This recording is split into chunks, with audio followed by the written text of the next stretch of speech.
warahmatullahi wabarakatuh. Alhamdulillah wassalatu wassalamu ala Rasulillah wa ala alihi wa ashabihi wa mawalah. Asyhadu an la ilaha illallah wahdahu la syarikalah wa asyhadu anna Muhammadan abduhu wa rasuluhu la nabiyya ba'dah. Allahumma salli wa sallim wa barik ala sayyidina wa habibina wa maulana Muhammadin wa ala alihi wa ashabihi ajma'in, amma ba'du. Kita masih dalam membahas beberapa sunnah yang sudah banyak ditinggalkan. Kemarin membahasnya adalah mengenai atau yang berkenaan dengan zikir ba'da sholat. Di antaranya adalah membaca ayat kursi. Sampai situ kemarin ya. Bapak-bapak, ibu-ibu semuanya, sholat fardu itu ibarat modal yang akan melahirkan banyak keuntungan. Dari mulai awal kita persiapan sholat. Misalkan kita berwudu. Wudu itu kaitannya dengan pelaksanaan sholat. Allah menyatakan idza qumtum ila sholah fagsilu wujuhakum. Kalau kalian ingin melaksanakan sholat maka harus membasuh muka, harus membasuh tangan, harus mengusap kepala, harus membasuh kaki. Kemudian diterangkan oleh hadis Rasul sallallahu alaihi wasallam mengenai kaifiat wudu itu. Kita ini kalau membasuh tangan saja maka akan keluar dosa-dosa, kesalahan-kesalahan kita daripada selak-selak jari dan di bawah-bawah kuku kita. Dosa tuh. Kemudian kalau kita membasuh muka, maka dosa yang ada di kelopak mata, di hidung, di mulut, di kuping, itu pun akan keluar. Bukan hanya untuk membersihkan muka, membersihkan tangan, membersihkan kaki, tapi wudu itu tujuannya adalah untuk menghilangkan dosa-dosa, kesalahan-kesalahan kita. Bukan hanya itu lagi, kita nanti akan punya cahaya dari muka kita, dari tangan kita, dari kaki kita yang bisa menerangi gelapnya alam kubur, gelapnya akhirat. Tidak ada lampu di sana, tidak ada sinar. Sinarnya adalah amal, dan di antara amal yang akan menjadi sinar dan cahaya itu adalah wudu. Bukan hanya itu, kita nanti yang akan membuat kita dikenal oleh Rasulullah sallallahu alaihi wasallam. Yang bendera atau liwa wasilah itu ada di tangan Rasul sallallahu alaihi wasallam. Beliau nanti yang akan diperkenankan oleh Allah memberikan syafaat kepada setiap makhluk, termasuk umat-umat Nabi terdahulu akan mendapatkan syafaat Rasulullah sallallahu alaihi wasallam. Dan tentunya kita itu akan menjadi orang yang prioritas mendapatkan pertolongan Rasul, dan itu akan dikenal oleh Rasul sallallahu alaihi wasallam min asharil wudu. Gurran muhajjalin, kata Nabi. Umatku nanti akan bercahaya mukanya, bercahaya tangannya, bercahaya kakinya, sehingga aku mengenalinya min asharil wudu, daripada bekas wudu. Nah, ini kita ini saja. Itu wudu itu berkenaan dengan sholat. Nah, kalau kita sekarang tatohar fi baitihi, kita bersuci di rumah kita, maka air yang kita pakai akan menjadi saksi. Air itu akan bergembira, Pak. Makanya sunahnya kita menggunakan air di rumah itu untuk kita berwudu. Minimal lah nanti akan menjadi saksi air itu, rumah itu dijadikan tempat untuk beribadah, sebagai sarana untuk bisa menghantarkan kita kepada Allah Subhanahu wa taala. Gembira itu pasti. Yang kedua ya kita meminimalisirlah menggunakan air masjid, sebagai air wakaf. Kalau kita masih punya sendiri dan itu adalah sebagai sarana untuk ibadah, maka gunakanlah air kita dulu. Jangan menggunakan air masjid dulu kalau kita bisa. Karena khawatir kalau nanti kita nih lebih daripada membasuhnya, itu kata Nabi qad asa'a wa zalama, itu bisa membuat kita berbuat salah dan berbuat zolim. Seperti itunya itu ya. Gimana kalau misalkan air masjid dipakai nyuci motor? Coba, gimana? Dipakai cuci mobil. Hati-hati Pak, ya Allah, hati-hati, sangat hati-hati itu. Sangat hati-hati. Oke, kita ini kalau saja kita terpanggil oleh Allah untuk wudhu, kemudian kita berangkat dari rumahnya bersuci untuk melaksanakan sholat fardu kata Nabi itu. Maka langkahnya itu, setiap langkahnya akan dicatat sebagai ibadah setahun.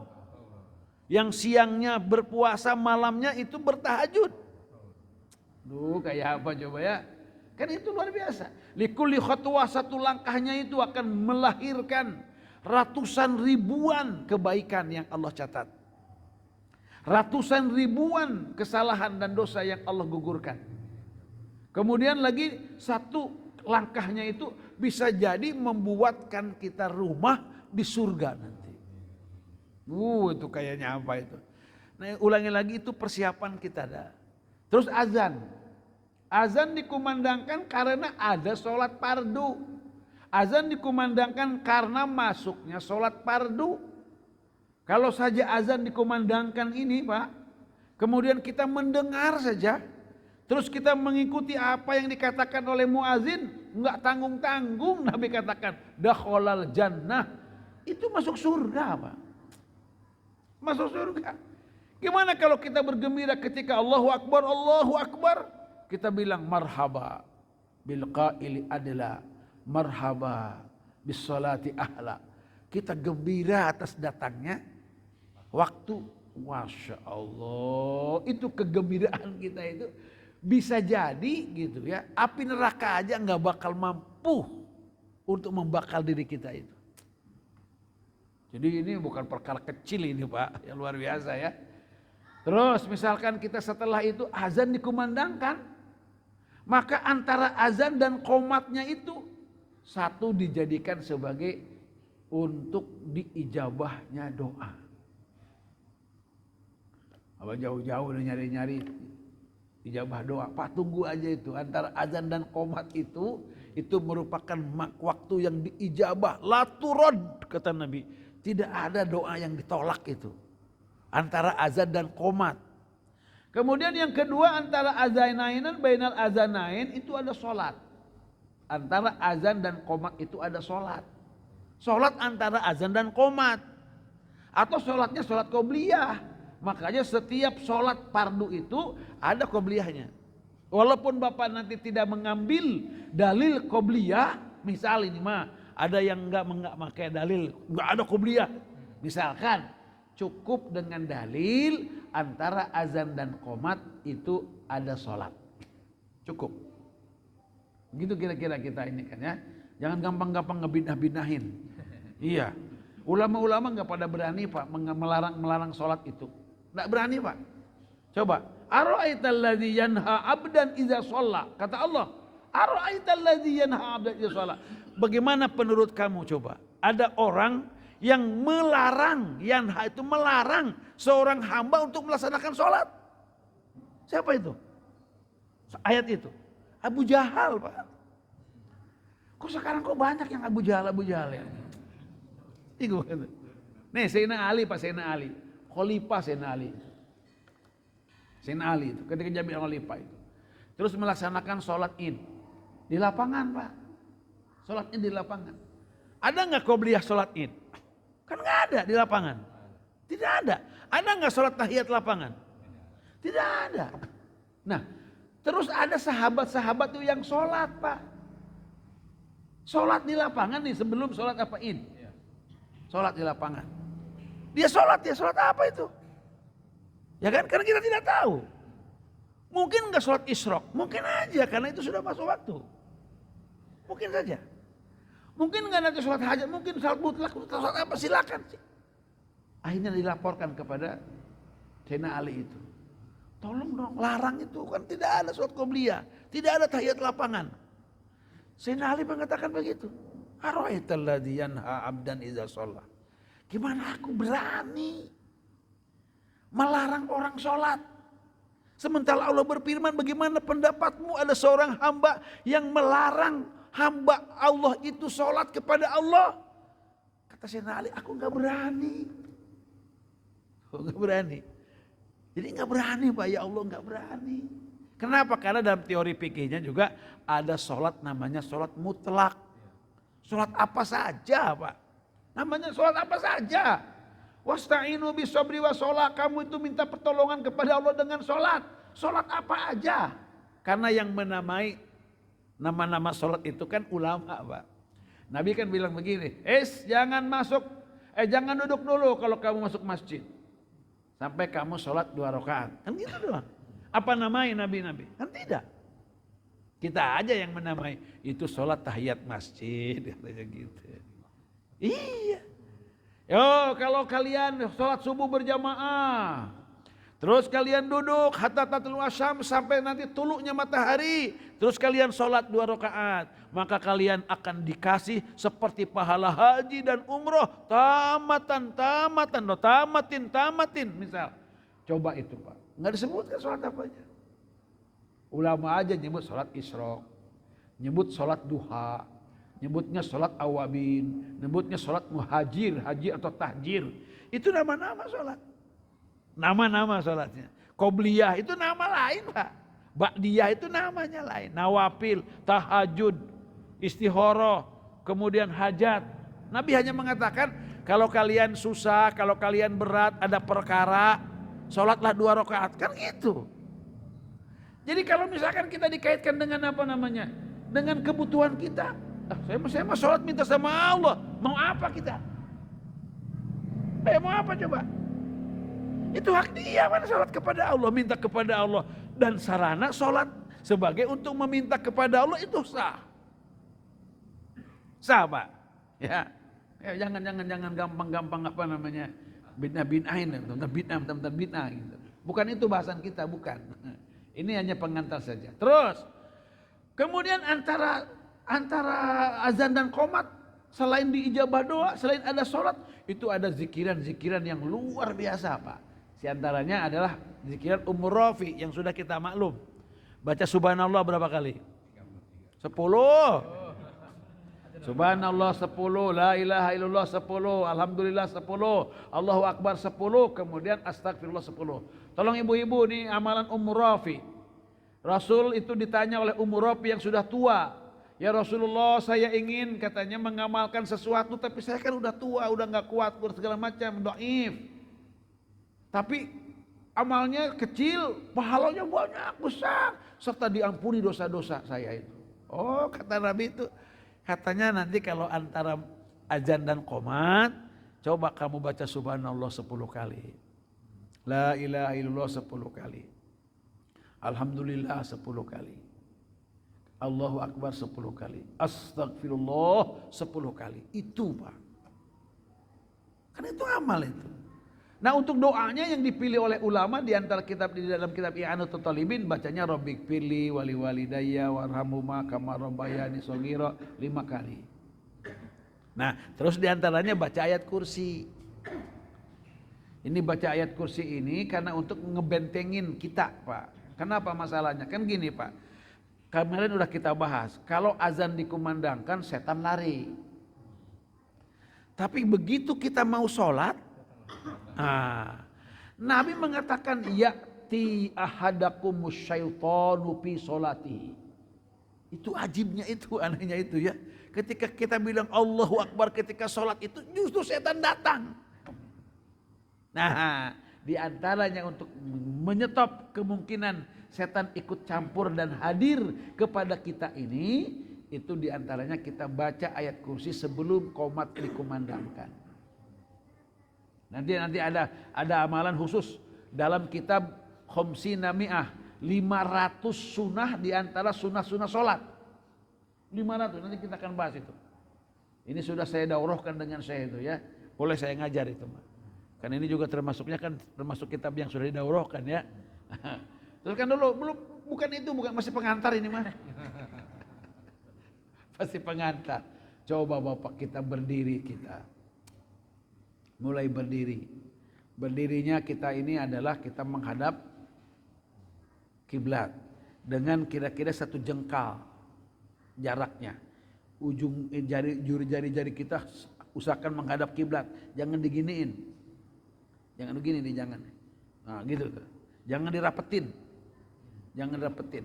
Jangan gitu. Kita ini satu. Jangan juga diregangin sampai begini regangnya. Nah, jangan juga. Malah di situ kita ada pakaian. Pakaian yang dipakai oleh kita untuk sholat itu Masya Allah Pak. Ini bukan perkara kecil ya. Pakaian yang dipakai untuk sholat itu Masya Allah nanti ada babnya khusus. Gimana pakaian kita yang dipakai untuk sholat itu? Karena kita kan disuruh oleh Allah khuzu zinatakum. Ayo kita buat zina kita, perhiasan kita ini, pakaian kita. Ketika kita ke masjid, ketika kita sholat, itu kita itu. Bagaimana kalau kita sekarang pakai minyak wanginya, bagaimana kita bersiwaknya ketika kita sholat. Gimana nutup auratnya, bagaimana pakai pakaian putihnya, bagaimana pakai imamahnya. Ya Allah. Jadi mungkin dikatakan Nabi itu mungkin dikatakan tidak pernah mungkin sholat tidak pakai peci. Karena di antara kelakuan atau amaliyah Nabi itu kalau masuk WC saja, Nabi itu ini pegang ini kalau nggak pakai peci, lupa pakai peci, ditutupkannya kepalanya di sini. Masuk kemudian keluar lagi dan beliau menutupinya, ya walaupun hanya dengan tangannya. Apalagi dalam sholat Pak. Jadi yang namanya tutup kepala itu merupakan sesuatu yang memang contoh ini. Alhamdulillah ini tutup semua kepalanya. Nanti pakainya pakai tokiyah, pakai imamah, pakai rida, pakai apa namanya monggo. Judulnya dalam pakaian untuk sholat itu adalah kita tutup kepala.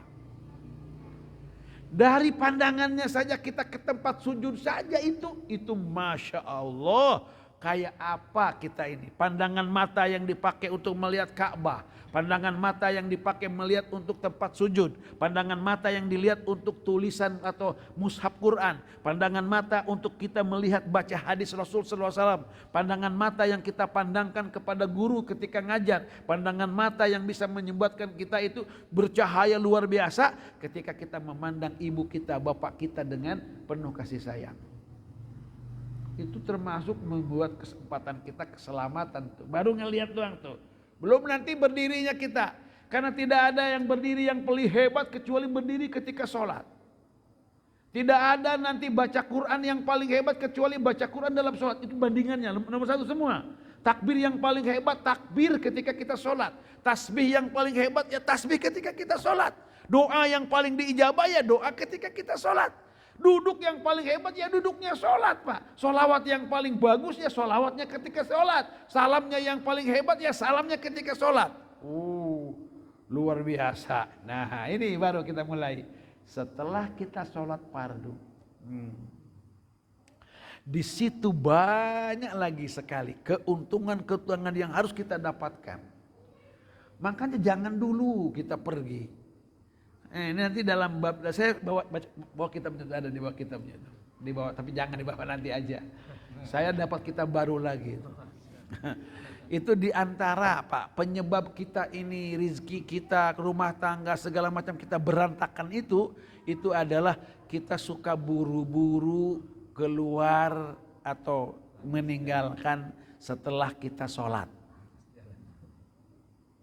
Enggak duduk dulu, enggak doa dulu, enggak zikir dulu. Itu bisa menyebabkan kita fakir. Bisa menyebabkan kita nanti susah tuanya. Rugi kita, bisa itu. Ya kenapa? Karena memang ya Allah keuntungannya banyak sekali gitu ya. Keuntungannya. Nah kemarin kita kemarin menyebutkan dalam hadis itu yang paling banyak ditinggalkan diantaranya orang yang sholat fardu tidak membaca ayat kursi setelah sholat fardu.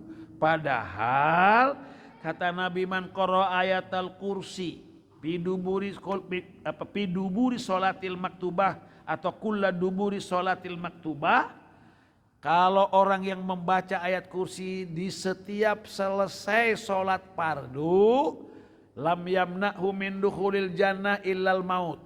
Tidak ada yang bisa menghalangi masuk surga kecuali mati saja. Kecuali mati saja. Ya Allah, kan ini sangat luar biasa ini. Sangat luar biasa. Hadis yang kedua adalah dari Rasul sallallahu alaihi wasallam, man qara ayatal kursi fi duburi sholatil maktubah kana fi zimmatillahi azza wa jalla hatta sholatil ukhra. Kalau orang membaca ayat kursi setelah sholat, maka sholat fardu maksudnya, itu Allah akan buat kita berada di dalam jaminan Allah Subhanahu wa taala sampai nanti ke sholat berikutnya.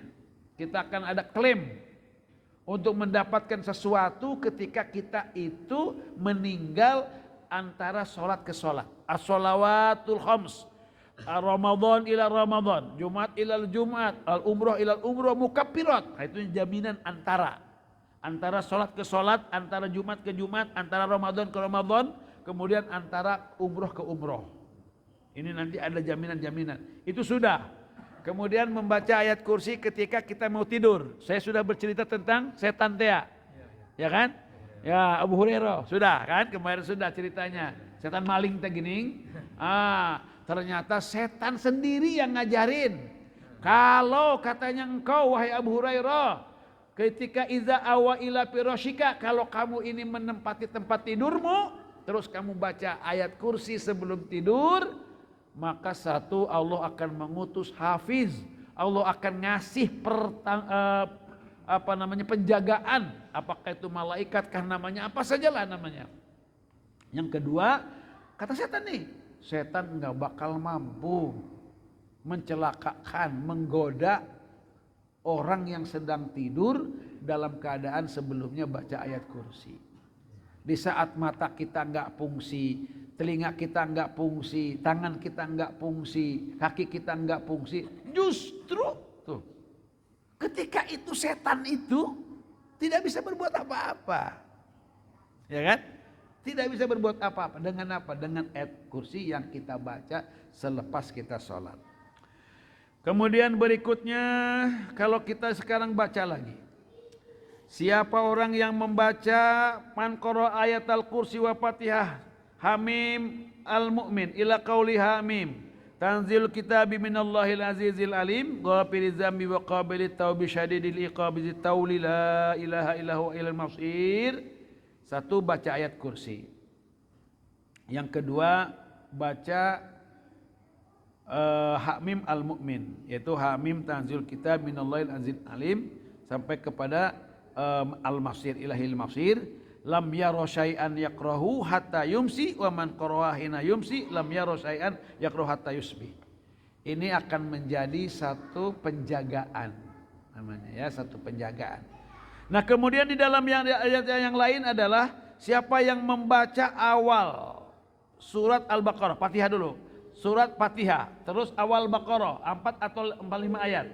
Dari Alif Lam Mim sampai Muflihun ya. Kemudian membaca ayat kursi. Setelah baca ayat kursi, baca ayat 2 ayat satu ayat kursi. Yang lahir repelin itu. Kota Maidurus, bukan?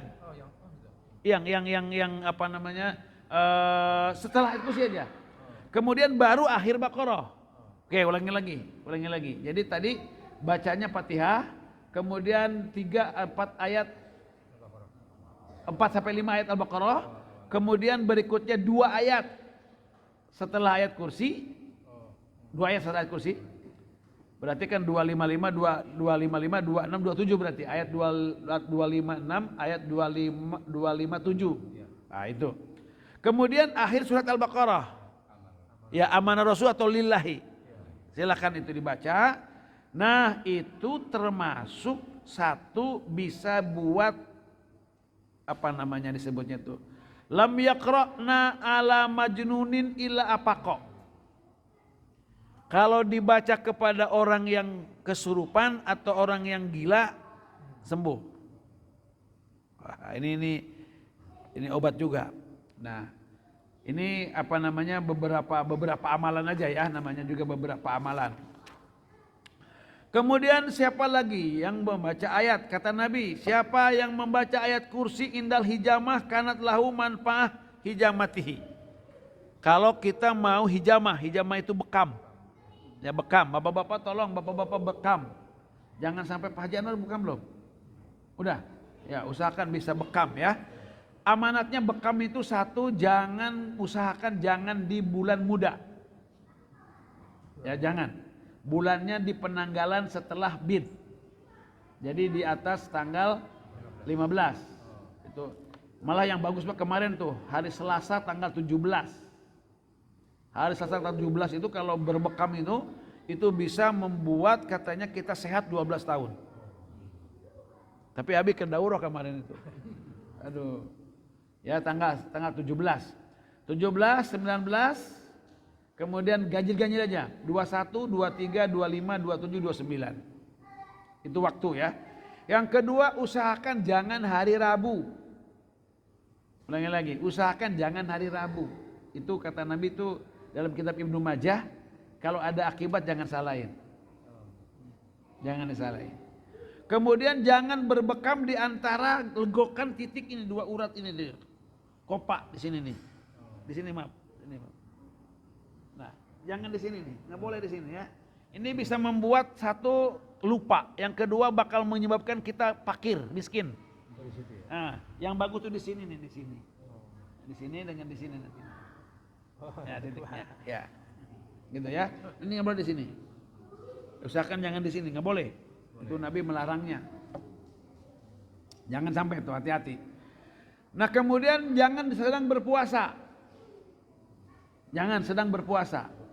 Bekam, jangan ya berpuasa. Kemudian kita minum dulu, tapi jangan banyak-banyak minumnya. Sedikit aja.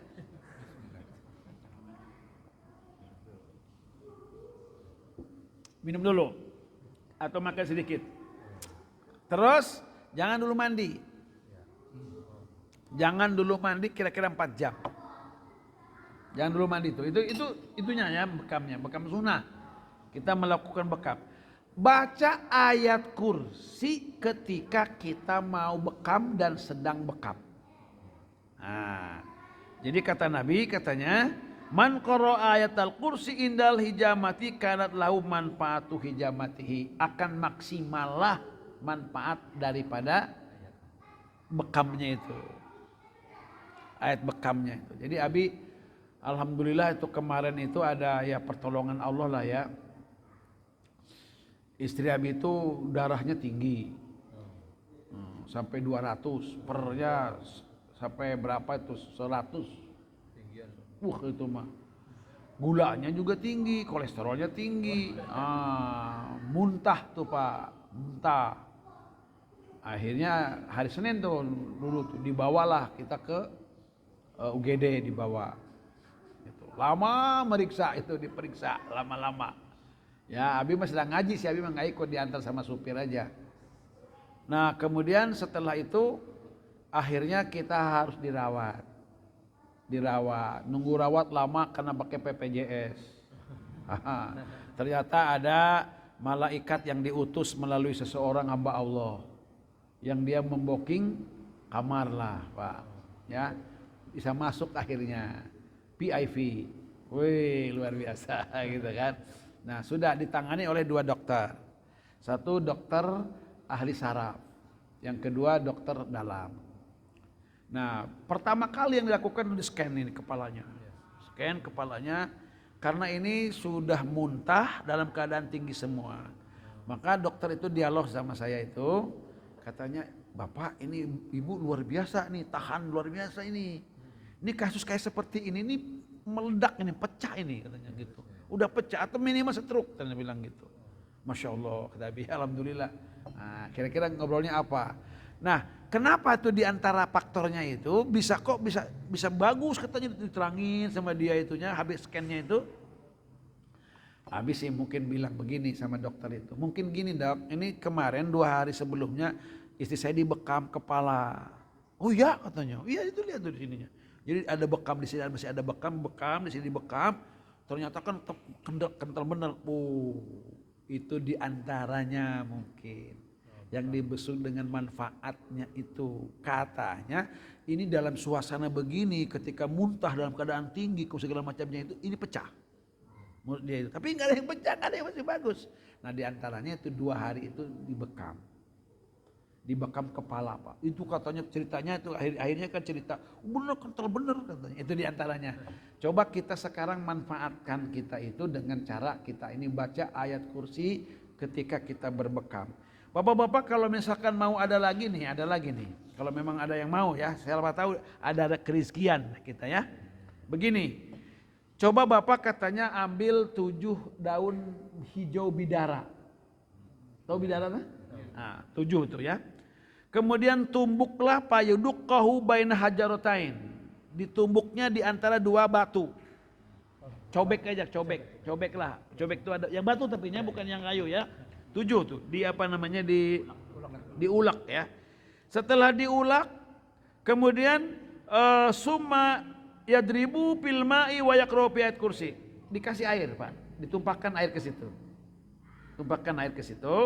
Kemudian dibacakan ayat kursi wazawatakul dan dibacakan 4 surat yang ada kul-kulnya.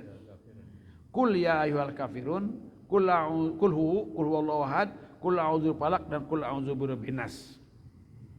Summa yahsuminu salasahasawat. Nah, setelah itu nanti kan ini di sini ya, di sini kemudian dituangkan begitu, kita ambil ini begini kan yahsu boleh.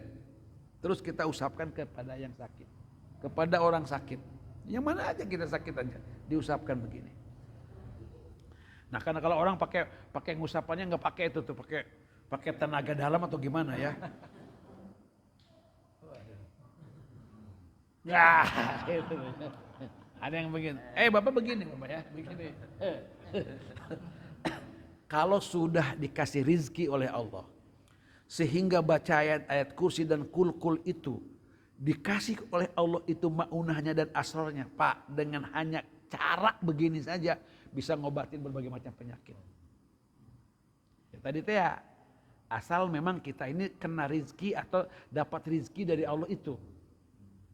Karena sahabat aja kan dulu kan sahabat itu dengan baca Fatihah tuh, kan baca Fatihah, terus baca kulhu itu baca kul-kul tadi itu aja itu saja. Ternyata apa? Ternyata segala penyakit itu bisa selesai zaman dulu. Ya. Tapi ini kan ada keterangannya. Kita sedang membahas dalam pengajian kita ini. Ya, silakan. Makanya jangan takut lah. Jangan takut. Malah kemarin di Syekh ya, ikut nggak waktu Syekh itu mengijazahkanlah kepada semuanya. Coba kita baca. Abi ada 3 tuh. Silakan. Bapak-bapak kalau nanti dipinta jangan bilang tidak bisa. Ibu-ibu tolong jangan bilang tidak bisa. Kalau ada yang minta air misalkan minta doa, jangan tidak bisa. Yuk kita bilang. Misalkan nih kita mau ini yang tadi ayat kursi. Ya kan? Mau ayat kursi yang mana? Kita mau pakai Fatihah tadi, kemudian awal Baqarah, ayat kursi 2 ayat berikutnya, kemudian akhir Baqarah. Atau kita baca ayat kursi kemudian Hamim Al-Mu'min. Ghafiriz dzambi wa bisa tauli itu. Nah, kemudian atau yang ini pakai daun bidara. Nah, atau kita baca Fatihah. Baca Fatihahnya gini, tiga cara ya. Bismillahirrahmanirrahim. Alhamdulillahirabbil alamin. Alhamdulillahirabbil alamin. Alhamdulillahirabbil alamin. Alhamdulillahirabbil alamin. Alhamdulillahirabbil alamin. Alhamdulillahirabbil alamin. Alhamdulillahirabbil alamin. 7. Nah, karena kata Nabi kan doa yang paling hebat itu kan yang awalnya alhamdulillah. Doalah kita kepada Allah Subhanahu wa taala. Ya kita minta syariat namanya lah. Tapi memang kata ulama katanya harus dipinta kalau untuk orang lain mah. Nah, gitu kan. Harus dipinta, Pak. Tapi enggak usah pakai amplop, enggak usah lah, enggak usah. Kita kalau mau sendiri ya enggak apa-apa. Kalau kepala keluarga gitu ya.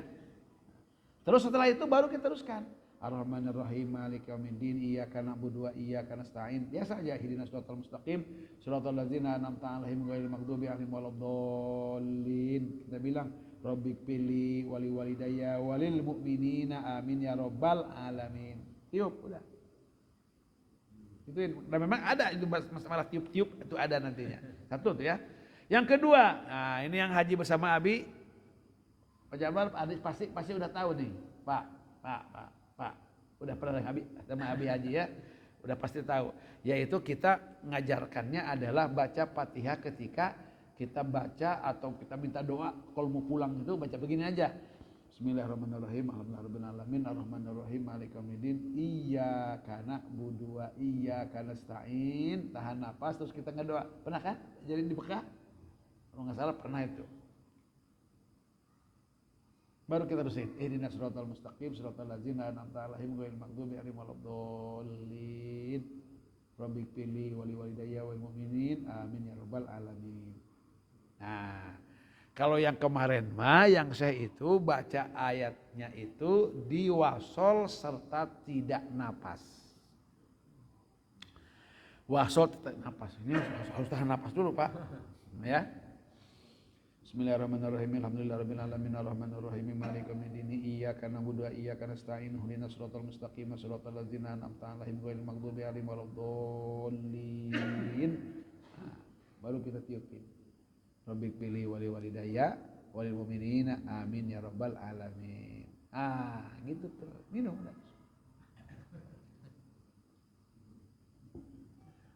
Allah lah yang ngasih fadilahnya. Rahasianya hanya Allah yang tahu. Kita kan tidak sanggup kan kita. Apa kebisaan kita emang? Nggak bisa apa-apa kita kan.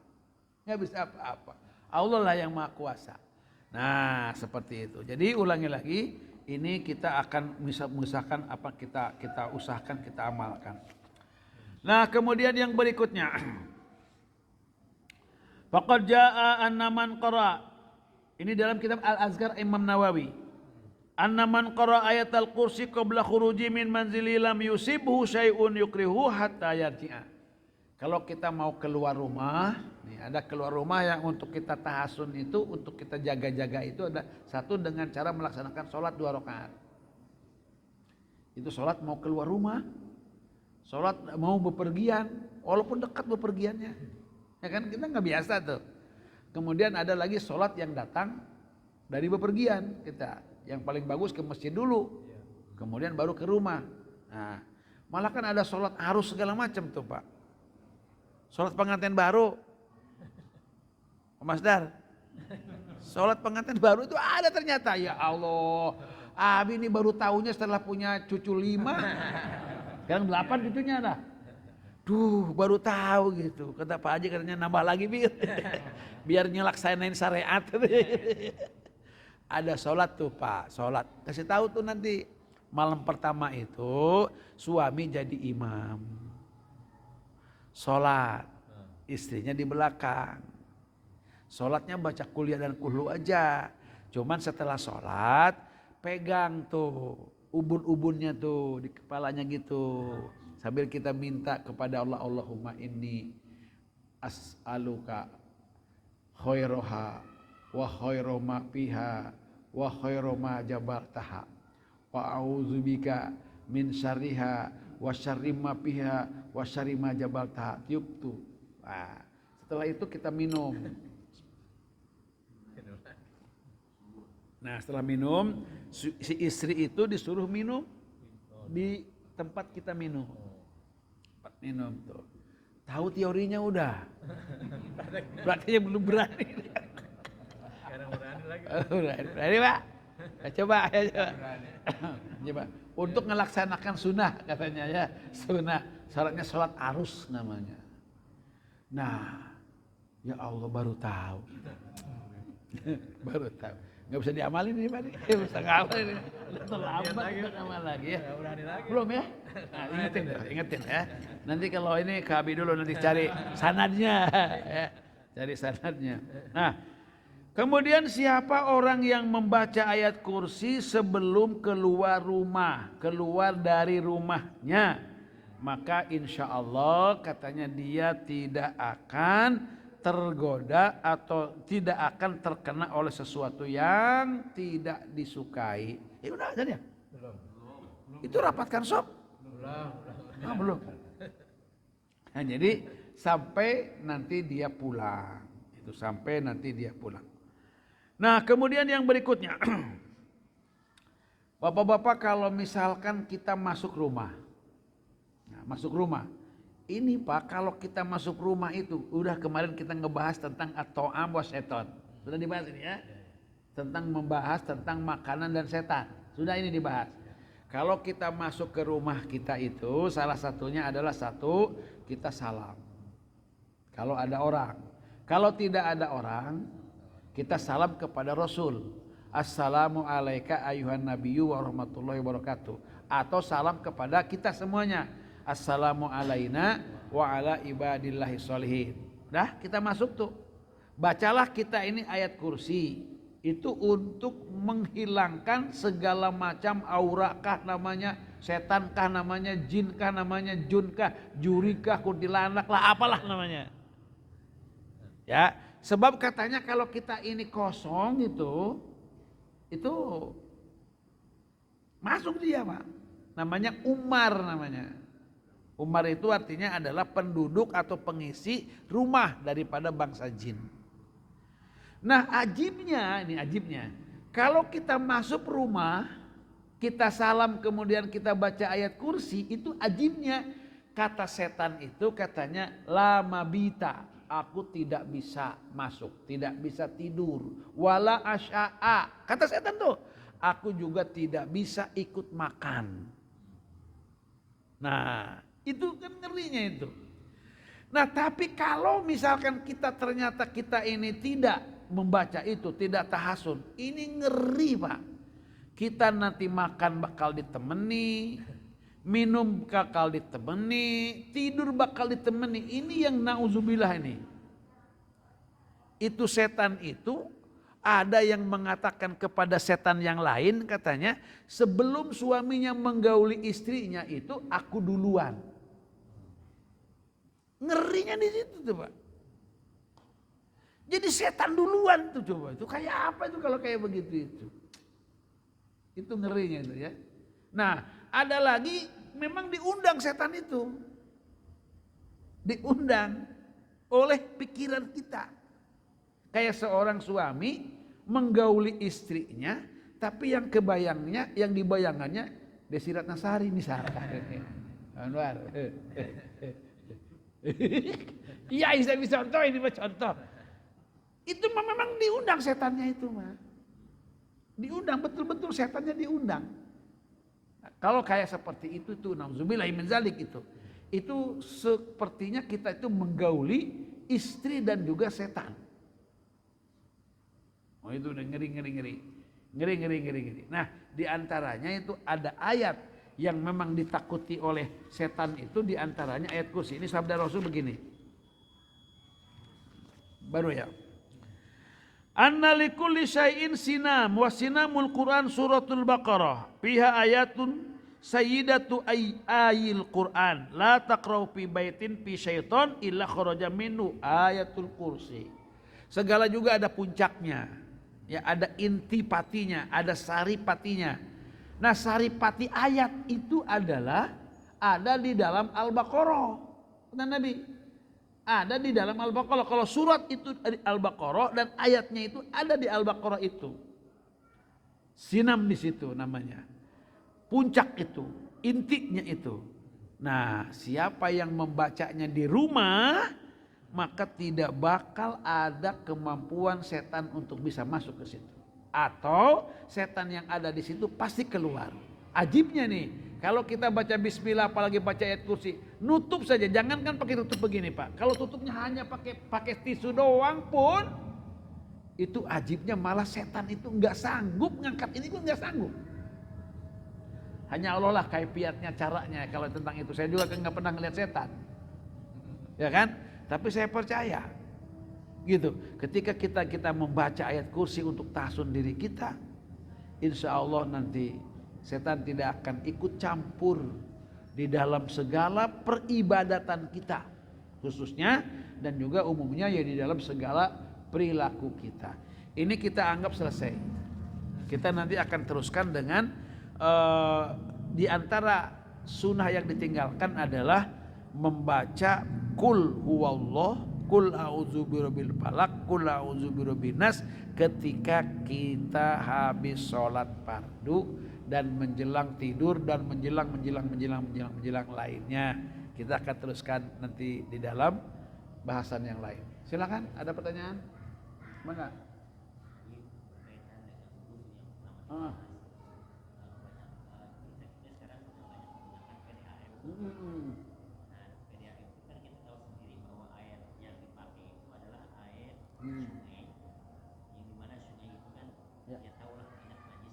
Ya, ya. Kemudian kita konsumsi, Ya. dipakai wudhu. Ya. Walaupun bersih gitu ya, tapi kan itu asalnya dari tanah. Ya, ya. Najis-najisnya itu gimana? Ya. Ini hebatnya prinsip Rasul, Pak. Innal ma'a la yunajjisuhu syai'un. Jadi air itu bukan najis, Pak. Tidak bisa air itu. Kalau air itu tercampur najis namanya mutanajis. Mutanajis namanya. Dan mutanajis itu bisa hilang. Bisa hilang. Yaitu bisa hilang dengan dengan banyak. Dengan banyaknya udah, Pak. Dengan banyaknya sudah hilang gitu.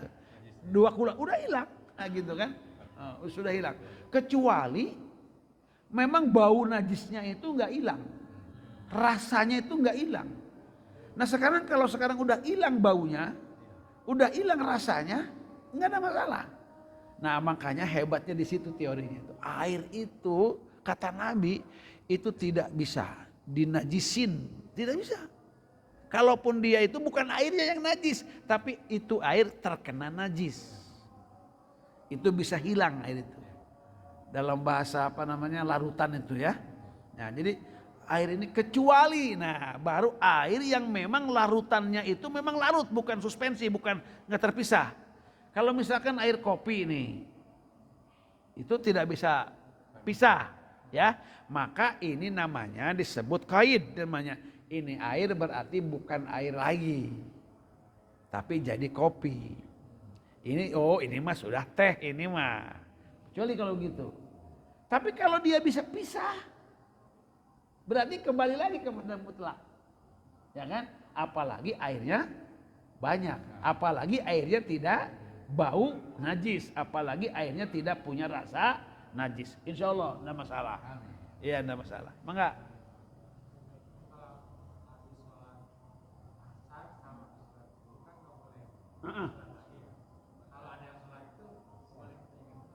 Jangan, kan kita kan tidak tahu, ya kan? Kan ada sholat qodho, Nabi aja sholat setelah asar, ditanya itu, kenapa Nabi sholat asar itu kan? Oleh istrinya itu ditanya, kenapa? Karena tadi saya juhur itu sibuk menerima tamu, gitu kan? Saya tidak sempat qobliyah, maka di qodho ini setelah asar, gitu kan? Kan kita tidak tahu. Gimana kalau orang itu qodho? Kita husnuzon sama dia. Husnuzon saja, husnuzon aja. Kita kalau gimana kalau kita dikasih tahu juga, saya qodho. Yang kedua dia ada sabab.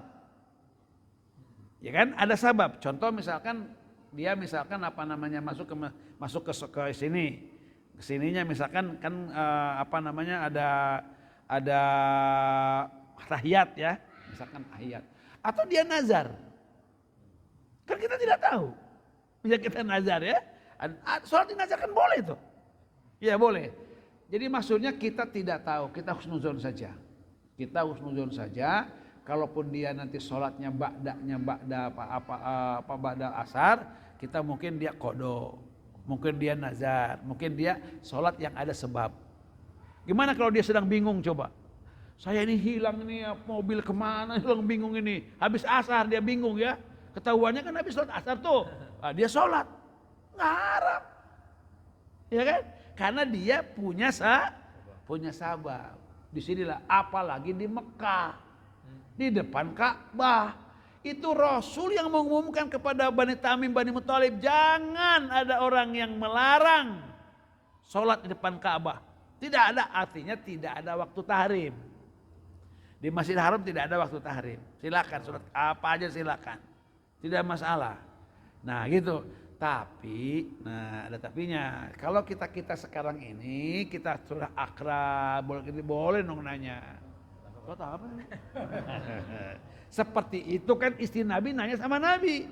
Karena Nabi kan nggak pernah biasa sholat di situ. Tapi beliau nanya, Rasul sholat apa itu? Kan gitu kan? Oh tadi saya. Itu kan penjelasan namanya. Kita dijelaskan. Jadi bapak-bapak yang baca ini, baca itu juga di zaman Nabi ketika dijelaskan, oh nggak apa-apa. Baca kulu terus bilang, hubbuka iyyaha yudhilukal jannah atau ahlukal jannah. Oh saya cinta sama kulu. Sampai Nabi bilang, oh kalau gitu mah iya. Udah kamu nanti naik kulu aja masuk surganya. Ya kan? Tapi zaman sekarang mah enggak ada di nabinya. Nabi nggak melakukannya. Bid'ah dolalah neraka. Subhanakallahumma wa bihamdika asyhadu an la ilaha illa anta astaghfiruka wa atubu. Abi ada acara lagi. Nanti setelah ini langsung